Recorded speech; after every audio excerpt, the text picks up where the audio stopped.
আসসালামু আলাইকুম। এটিএন বাংলা গ্রামগঞ্জের খবরে সবাইকে স্বাগত জানাচ্ছি। আমি চিন্তিয়া হক। শুরুতেই সংবাদ শিরোনাম। সারা দেশে পালিত হচ্ছে শহীদ বুদ্ধিজীবী দিবস। বিভিন্ন রাজনৈতিক, সামাজিক, সাংস্কৃতিক ও পেশাজীবী সংগঠনের শ্রদ্ধা।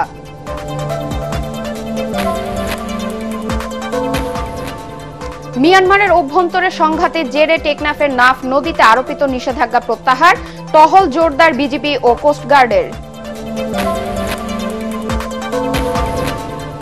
তীব্র শীতে বিপর্যস্ত জনজীবন, উত্তরের জনপদে বইছে শৈত্যপ্রবাহ, সর্বনিম্ন তাপমাত্রা চুয়াডাঙ্গায় 9.2 ডিগ্রি।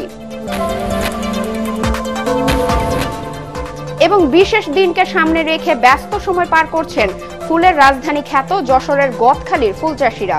শত কোটি টাকা বিক্রির প্রত্যাশা। শুনছিলেন শিরোনাম, এবার বিস্তারিত সংবাদ। নানা আয়োজনে সারা দেশে পালিত হচ্ছে শহীদ বুদ্ধিজীবী দিবস।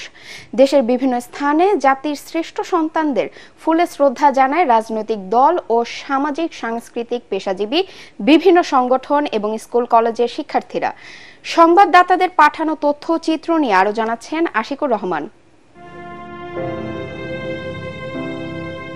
সকালে রংপুর টাউন হল বৌদ্ধভূমিতে পুষ্পস্তবক অর্পণ করেন বিভাগীয় কমিশনার, পুলিশের রংপুর রেঞ্জের ডিআইজি ও জেলা প্রশাসক। এরপর একে একে শ্রদ্ধা নিবেদন করেন নানা পেশাজীবী ও সামাজিক সাংস্কৃতিক সংস্থা। পরে রংপুর শিল্পকলা মিলনায়তনে বুদ্ধিজীবী দিবস স্মরণে আলোচনা সভা অনুষ্ঠিত হয়। খুলনায় শহীদ বুদ্ধিজীবী দিবস উপলক্ষে ভোরে গল্লামারী স্মৃতিসৌধে শহীদ বুদ্ধিজীবীদের স্মরণে পুষ্পমাল্য অর্পণ করা হয়। এ সময় বিভাগীয় ও জেলা প্রশাসন, বিএনপি ও অঙ্গ সংগঠন এবং বিভিন্ন পেশাজীবী ও সামাজিক সংগঠন শ্রদ্ধা নিবেদন করেন। পরে দিবসের তাৎপর্য তুলে ধরে আলোচনা সভা অনুষ্ঠিত হয়।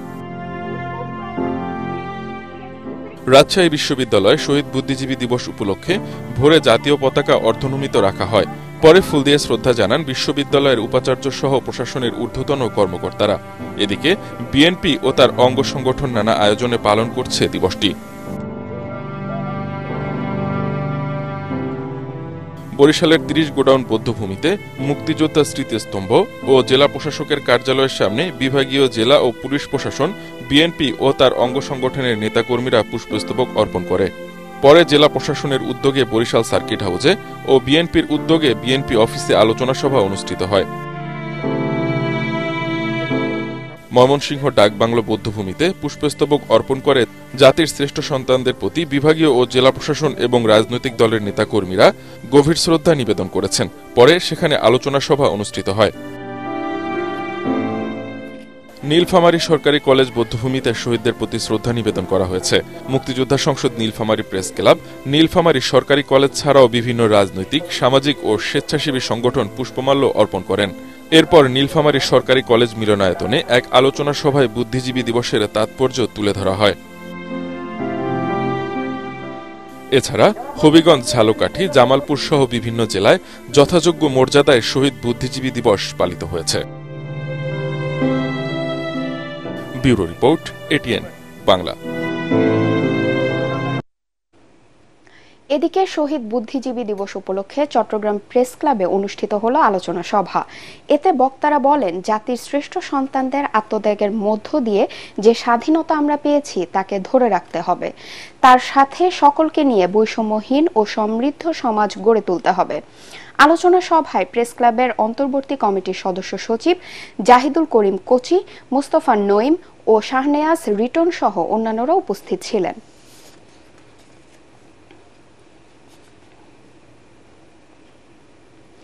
চাঁপাইনবাবগঞ্জে বীরশ্রেষ্ঠ শহীদ ক্যাপ্টেন মহিউদ্দিন জাহাঙ্গীরের 53তম শাহাদাত বার্ষিকী পালিত হয়েছে।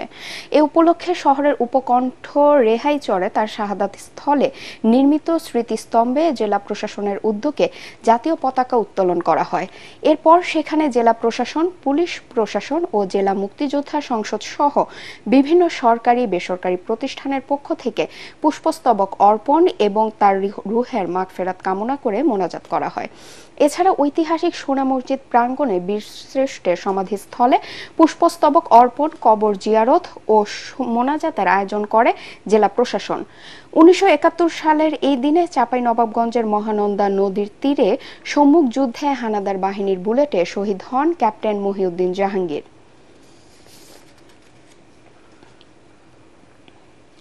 শেখ হাসিনার আমলে গত 15 বছরে দেশে কোনো গ্যাস কূপ খনন হয়নি বলে জানিয়েছেন শিল্প উপদেষ্টা আদিলুর রহমান খান। দুপুরে নরসিংদীর ঘোড়াশাল পলাশ ইউরিয়া সার কারখানা পরিদর্শন শেষে তিনি একথা জানান। শিল্প উপদেষ্টা বলেন, বর্তমানে দেশ গ্যাসের সংকটে রয়েছে। সংকট কেটে গেলে সারের ঘাটতি থাকবে না, আগামীতে সার উৎপাদন বাড়বে।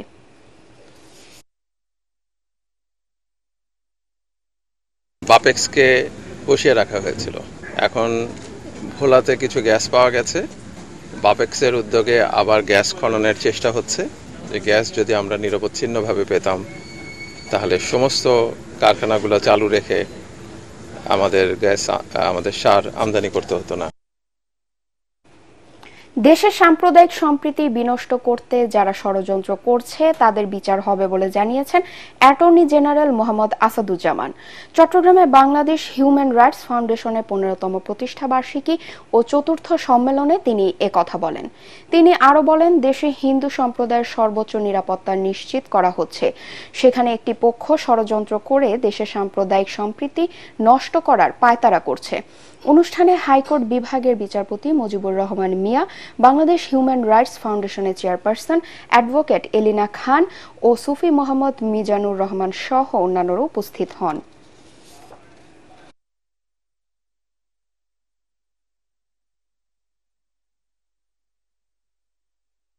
আজকের সময়ে বাংলাদেশের প্রতিটি মানুষ তার প্রতিটি ইঞ্চিতে দাঁড়িয়ে এদেশের প্রতি ভালোবাসা দেখানোর জন্য আমরা সকল প্রকার ষড়যন্ত্রের জাল ছিন্ন করে বাংলাদেশকে এমন একটি বাংলাদেশে নিয়ে যাব যেখানে ন্যায় বিচার, কথা বলার স্বাধীনতা, চিন্তার স্বাধীনতা নিশ্চিত করা হবে। জুলাই শহীদদের গণ আকাঙ্ক্ষার সাথে যারাই বেইমানি করবে তাদের কাউকে ছাড় দেওয়া হবে না বলে মন্তব্য করেছেন শহীদ স্মৃতি ফাউন্ডেশনের সাধারণ সম্পাদক সার্জিস আলম। দুপুরে রাজশাহী জেলা শিল্পকলা একাডেমি মিলনায়তনে শহীদ পরিবারের মাঝে চেক হস্তান্তর অনুষ্ঠানে তিনি এ মন্তব্য করেন।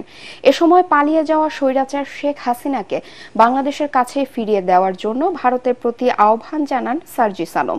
অনুষ্ঠানে রাজশাহী বিভাগে 46 জন শহীদ পরিবারের প্রত্যেককে 5 লাখ টাকার চেক প্রদান করা হয়।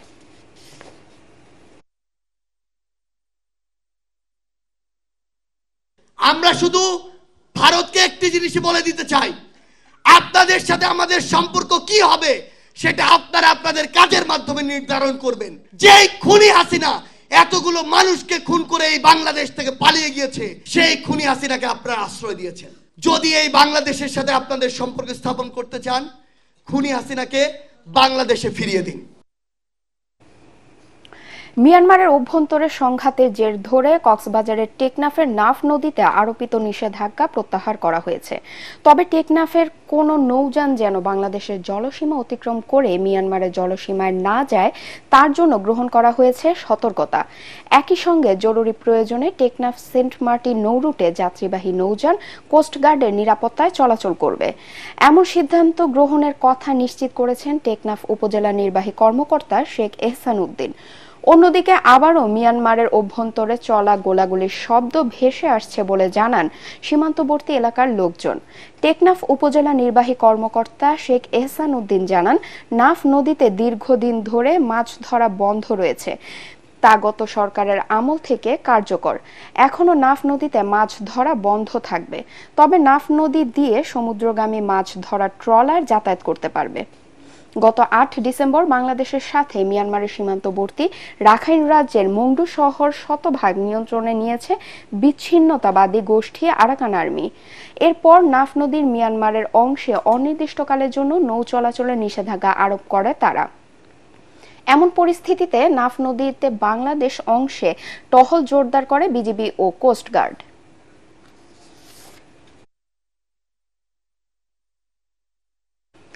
তীব্র শীতে বিপর্যস্ত দেশের উত্তরাঞ্চল। রাজশাহী, রংপুর ও খুলনা বিভাগের কয়েকটি জেলার উপর দিয়ে শৈত্যপ্রবাহ বয়ে চলেছে বলে জানিয়েছে আবহাওয়া অফিস। ভোর 6টায় দেশের সর্বনিম্ন তাপমাত্রা রেকর্ড করা হয়েছে চুয়াডাঙ্গায় 9.2 ডিগ্রি সেলসিয়াস। তেঁতুলিয়ায় 9.4 ডিগ্রি ও রাজশাহীতে 9.7 ডিগ্রি সেলসিয়াস। আবহাওয়া অধিদপ্তরের আবহাওয়াবিদ তরিকুল নেওয়াজ কবির জানান, সামনের দিনগুলোতে তাপমাত্রা আরও কমে আসবে আর শৈত্যপ্রবাহ আগামী বেশ কয়েকদিন অব্যাহত থাকবে। এদিকে পর্যাপ্ত শীতবস্ত্রের অভাবে বিপাকে পড়েছেন হতদরিদ্র ও নিম্ন আয়ের মানুষ। খড়কুটো জ্বালিয়ে শীত নিবারণের চেষ্টা করছেন তারা। এদিকে ঘন কুয়াশার কারণে শরীয়তপুর চাঁদপুর রুটে 10.5 ঘন্টা বন্ধ থাকার পর স্বাভাবিক হয়েছে ফেরি চলাচল।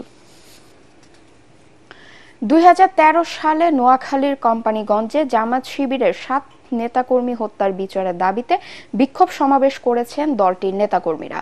দুপুরে উপজেলার বসুরহাট 0 পয়েন্টে কোম্পানিগঞ্জ উপজেলা ও বসুরহাট পৌরসভা জামাতে ইসলামী এ কর্মসূচির আয়োজন করে।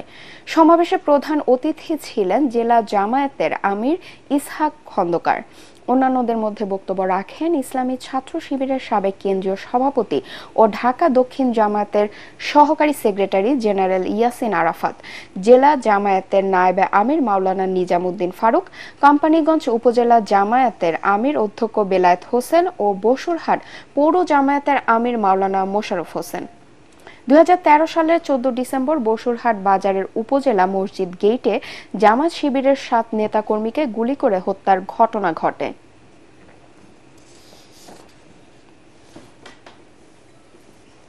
মিয়ানমার সীমান্ত ঘেঁষা বান্দরবানের দুর্গম আলীকদম ও থানচি উপজেলায় শিক্ষার প্রসারে গুরুত্বপূর্ণ ভূমিকা রাখছে Alikadam cantonment public school and college. সমতলের পাশাপাশি পাহাড়ের প্রান্তিক জনগোষ্ঠী শিক্ষার সাথে নানা সুবিধা পাচ্ছে এই প্রতিষ্ঠান থেকে। উন্নত পাঠদানের সাথে আধুনিকতার ছোঁয়ায় পাল্টে গেছে দুর্গম এলাকার শিক্ষা ব্যবস্থার চিত্র। বান্দরবান থেকে মিনারুল হকের পাঠানো তথ্যচিত্র নিয়ে আশিকুর রহমানের রিপোর্ট। বান্দরবানের দুর্গম এলাকা আলীকদম ও থানচির বাসিন্দারা বহু আগে থেকেই শিক্ষার সুবিধা থেকে বঞ্চিত। 2018 সালে মিয়ানমার সীমান্ত ঘেঁষা এই দুর্গম অঞ্চলে শিক্ষা প্রসারে মাতামুহুরী নদীর কূল ঘেঁষে সেনাবাহিনীর তত্ত্বাবধানে 5 একর জমির উপর প্রতিষ্ঠা করা হয় Alikadam cantonment public school and college. এরপর থেকেই এই শিক্ষা প্রতিষ্ঠানটি আলো ছড়াচ্ছে পাহাড়ের দুর্গম এলাকায়। উন্নত পাঠদান আর আধুনিক ব্যবস্থায় পাল্টে গেছে এলাকার চিত্র। আমার কাছে সব মনে হয়েছে যে এখানকার ডিসিপ্লিন বা ছাত্রদের কেয়ারিং আমার সবকিছুই মিলে ভালো লাগছে। এই শিক্ষা প্রতিষ্ঠানটি আসলে আমাদের এই জনপদের জন্য একটা আশীর্বাদ স্বরূপ। আমার মনে হয় আলীকদমে যারা অভিভাবকরা সচেতনরা আছে স্কুলে যদি পাঠদান করে বাচ্চাদেরকে খুবই ভালো হবে। শিক্ষা প্রতিষ্ঠানটিতে রয়েছে উন্নত lab, kids corner, multimedia classroom, খেলাধুলার ব্যবস্থা ও আবাসিক হল। 1200 আসন ব্যবস্থার এই প্রতিষ্ঠানটিতে সমতলের পাশাপাশি দুর্গম এলাকার শিক্ষার্থীরাও স্বাচ্ছন্দ্যে পড়ালেখা করতে পারছে।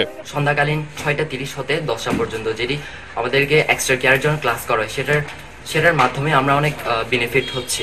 আমাদের হোস্টেলের সবচেয়ে গুরুত্বপূর্ণ বিষয় এখানকার নিরাপত্তা। এখানে থেকে আমরা নিরাপত্তা অনুভব করছি। আমার অনেক ভালো বান্ধবী বন্ধু আছে, অনেকরা পাহাড়ি আর অনেকরা বাঙালি। পাহাড়ের সাংস্কৃতিক বৈচিত্র্য রক্ষার পাশাপাশি বিজ্ঞান ও প্রযুক্তি নির্ভর উন্নত শিক্ষা ব্যবস্থার আদলে প্রতিষ্ঠানটিকে সাজানো হয়েছে বলে জানিয়েছে কর্তৃপক্ষ। প্রত্যন্ত এবং দুর্গম এলাকা হওয়া সত্ত্বেও Alikadam cantonment public school and college প্রতিষ্ঠা লগ্ন থেকেই বিজ্ঞান ও প্রযুক্তি নির্ভর শিক্ষা বিস্তারে অত্র এলাকায় অগ্রণী ভূমিকা পালন করে চলেছে। অত্র প্রতিষ্ঠানে বিভিন্ন নৃগোষ্ঠীর শিক্ষার্থীদের উপস্থিতি ও মেলবন্ধন সাম্প্রদায়িক সম্প্রীতি স্থাপনে অনন্য ভূমিকা পালন করে থাকে। প্রতিষ্ঠানটিকে আরও এগিয়ে নেয়ার প্রত্যাশা করছেন তারা। Bureau report, ATN Bangla. চাকরি জাতীয়করণের এক দফা দাবিতে কুষ্টিয়া সমাবেশ করেছেন বেসরকারি স্কুল, কলেজ ও মাদ্রাসার শিক্ষক কর্মচারীরা। দুপুরে জেলা শিল্পকলা একাডেমি মিলনায়তনে শিক্ষক কর্মচারী ঐক্যজোট জেলা শাখার উদ্যোগে এই কর্মসূচি পালন করা হয়। সমাবেশে প্রধান অতিথি ছিলেন শিক্ষক কর্মচারী ঐক্যজোটের চেয়ারম্যান অধ্যক্ষ মোহাম্মদ সেলিম ভুইয়া। অন্যান্যদের মধ্যে বক্তব্য রাখেন বাংলাদেশ কলেজ শিক্ষক সমিতির সভাপতি অধ্যক্ষ রেজাউল করিম, মাদ্রাসা শিক্ষক সমিতির সভাপতি মাওলানা মোহাম্মদ দেলাওয়ার হোসেন ও কুষ্টিয়া জেলা বিএনপির আহ্বায়ক কুতুবুদ্দিন আহমেদ।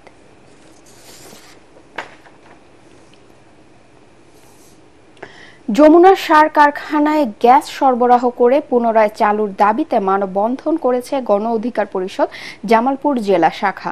মানববন্ধন শেষে একটি বিক্ষোভ মিছিল সরিষাবাড়ি ভুয়াপুর সড়ক প্রদক্ষিণ করে। মানববন্ধনে বক্তারা বলেন, প্রতিদিন ১,৭০০ মেট্রিক টন দানাদার ইউরিয়া সার উৎপাদন ক্ষমতা সম্পন্ন যমুনার সার কারখানায় সংকটের অজুহাতে চলতি বছরের ১৫ জানুয়ারি গ্যাস সরবরাহ বন্ধ করে দেয় তিতাস কর্তৃপক্ষ। এতে প্রায় ১১ মাস যাবৎ কারখানাটিতে উৎপাদন বন্ধ রয়েছে। অবিলম্বে সার কারখানা চালু করা না হলে প্রধান উপদেষ্টার কার্যালয় ও শিল্প মন্ত্রণালয় ঘেরাওয়ের হুঁশিয়ারি দেন বক্তারা। দেশের দক্ষিণ পশ্চিমাঞ্চলের একমাত্র ভারী শিল্প প্রতিষ্ঠান ফরিদপুর সুগার মিলে ২০২৪-২৫ মৌসুমের আখ মাড়াই শুরু হয়েছে। শুক্রবার বিকেলে চিনিকলের ডোঙায় আখ ফেলে মাড়াই মৌসুমের উদ্বোধন করা হয়। বিএসএফআইসি সদর দপ্তরের পরিচালক আজহারুল ইসলাম ও ফরিদপুর চিনিকলের ব্যবস্থাপনা পরিচালক মোহাম্মদ সাইফুল্লাহ সহ অন্যান্যরা এই সময় উপস্থিত ছিলেন। পরে দোয়া ও মিলাদ মাহফিল শেষে জেলার শ্রেষ্ঠ আখ চাষিদের মাঝে আর্থিক অনুদান ও সনদ বিতরণ করা হয়।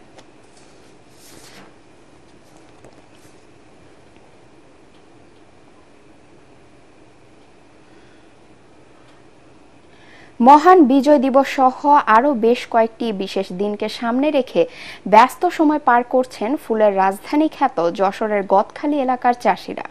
তবে এবছর খরা ও অসময়ে ভারী বর্ষণে লোকসানের শঙ্কায় রয়েছেন তারা। ফুল চাষিদের প্রত্যাশা, আসন্ন দিবসগুলো ঘিরে বেচাকেনা হবে শত কোটি টাকার ফুল। যশোর প্রতিনিধি তামান্না ফারজানার রিপোর্ট, জানাচ্ছেন জাহিদুল আলম। যশোরের ঝিকরগাছার গদখালির ফসলের মাঠে ফুলের সৌরভ। থোকায় থোকায় ফুটে আছে গ্লাডিওলাস, রজনীগন্ধা, গোলাপ, জারবেরা, গাঁদা, রডস্টিক, চন্দ্রমল্লিকা। যদিও ফুল চাষিদের মনে ভয় ছিল ব্যাপক লোকসানের, কারণ ফুলের এই রাজধানীতে এবছর রেকর্ড হয়েছে দেশের সর্বোচ্চ তাপমাত্রা। আবার বর্ষায় অঝরে ঝরেছে বৃষ্টি, আর তাই ভালো ফলন নিশ্চিতে বিরামহীন কাজ করে যাচ্ছেন ফুল চাষি ও শ্রমিকরা। বর্ষায় অনেক ক্ষতি হয়েছে, তারপরেও আমরা আশা করছি দাম যদি আমরা ভালো পাই তাহলে ক্ষতিটা কাটিয়ে উঠতে আমরা পারবো। কিভাবে জীবাণুনাশক দিতে হবে, কি ছত্রাকনাশক, পচা লাগলে কি করতে হবে, পোকা লাগলে, কৃষি বিভাগ থেকে আমাদের আর কি এই পরামর্শগুলোই দিয়েছে। বাংলাদেশ ফ্লাওয়ার সোসাইটি মনে করছে সব ঠিক থাকলে এই মৌসুমে বিক্রি হবে শত কোটি টাকার ফুল। ফুলের যে ক্ষতি হয়েছে, আমরা মনে করি যে এই অবস্থায় বাজার যদি চলে, দেশ যদি স্বাভাবিক থাকে, প্রাকৃতিক দুর্যোগ না হলে, আমরা মনে করছি যে আমাদের যে লক্ষ্যমাত্রা, সেই লক্ষ্যমাত্রা আমাদের এই অঞ্চল থেকে পূরণ হবে বলে আশা করছি। ফুল উৎপাদন বাড়ানোর জন্য কৃষকদের কম দামে উচ্চ ফলনশীল চারা সরবরাহ করা হচ্ছে বলে জানায় কৃষি বিভাগ। একটু কম পরিমাণে আবাদ হলেও মার্কেটে ইতিমধ্যে ফুল এসেছে এবং ফুলের দাম কিন্তু আমার চাষিরা মোটামুটি একটি কাঙ্ক্ষিত পর্যায়ে পাচ্ছেন। আগামীতে আমরা ফুল উৎপাদন বাড়ানোর জন্য বিভিন্ন ধরনের প্ল্যান্টিং ম্যাটেরিয়াল, যে উচ্চ ফলনশীল যে বিভিন্ন জারবেরা, গোলাপ, এগুলো আমাদের পার্শ্ববর্তী ইন্ডিয়া থেকেও আসছে। দেশের মোট চাহিদার অন্তত ৭০% ফুল সরবরাহ হয় যশোরের গদখালি অঞ্চল থেকে। কৃষি বিভাগ জানায়, এবারে ৬৩৭ হেক্টর জমিতে ফুল চাষ করেছেন এই এলাকার ফুল চাষিরা। Bureau report, ATN Bangla. নানা প্রক্রিয়ায় বিভিন্ন গোষ্ঠী দেশকে অস্থিতিশীল করার চেষ্টা করছে বলে মন্তব্য করেছেন পুলিশের ময়মনসিংহ রেঞ্জের DIG doctor Ashrafur Rahman. Mymensingh press club মিলনায়তনে প্রেস ক্লাব সদস্য সন্তানদের বৃত্তি প্রদান অনুষ্ঠানে তিনি এ মন্তব্য করেন। অনুষ্ঠানে ছাত্র জনতার জুলাই বিপ্লবে নিহত সাংবাদিক সহ সকল শহীদ স্মরণে ১ মিনিট নীরবতা পালন করা হয়। প্রেস ক্লাবের সহ সভাপতি মোশাররফ হোসেনের সভাপতিত্বে অনুষ্ঠানের সহ সভাপতি জগদীশ চন্দ্র সরকার, বৃত্তি প্রদান উপকমিটির আহ্বায়ক আতাউল করিম খোকন ও সাধারণ সম্পাদক অমিত রায় বক্তব্য রাখেন। রাজশাহী বিশ্ববিদ্যালয়ের মৃৎশিল্প ও ভাস্কর্য বিভাগের উদ্যোগে অনুষ্ঠিত হলো ৬ষ্ঠ বার্ষিক শিল্পকর্ম প্রদর্শনী।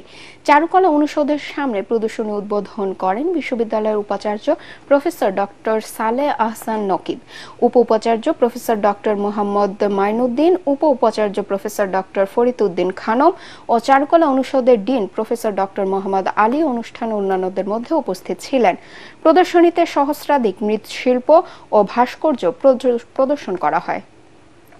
অনুষ্ঠানে শিল্পকর্মে বিশেষ অবদান রাখার জন্য শিল্পী আশফাকুল আশিকিনকে সংবর্ধনা ও বিভিন্ন বিভাগে কৃতি শিক্ষার্থীদের দেয়া হয় পুরস্কার।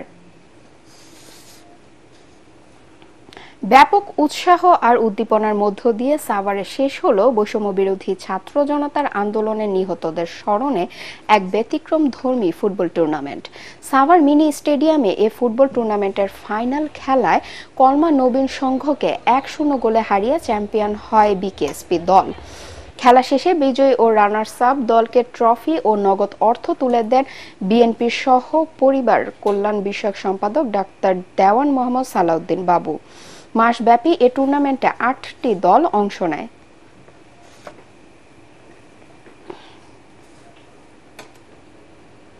পরবর্তী সংবাদ দেখার আমন্ত্রণ জানিয়ে এখনকার মতো শেষ করছি। এটিএন বাংলা সংবাদ ইউটিউবে দেখতে ব্রাউজ করুন youtube/ATN Bangla News। ধন্যবাদ সবাইকে।